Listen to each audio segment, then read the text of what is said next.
ખૂન?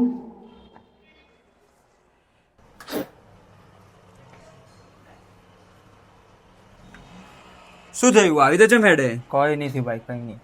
બસ એમ જ. ના વગેરે રીતે બેસી શકું છું, ના મારી તકલીફ કોઈને કહી શકું છું. શું થયું ભાઈ તમને? ના ના કઈ નહીં, બસ થોડી ગભરામણ થાય છે. જૂઠું મત બોલો, હું બાથરૂમમાં બધું જોઈને આવ્યો.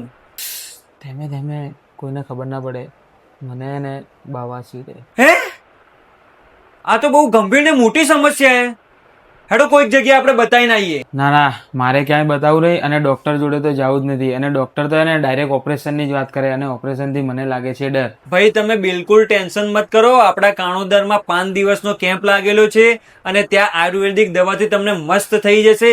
કોઈ ચીરફાડ કરવામાં આવે નહીં. અને જેનું સરનામું છે હુસેન ટેકરી બસ સ્ટેન્ડ, હોટલ અલ કમાની બાજુમાં, તનુ ફ્રીજ સર્વિસની ઉપર, પાલનપુર અમદાવાદ હાઈવે, કાણોદરમાં. હે સાચુંમાં?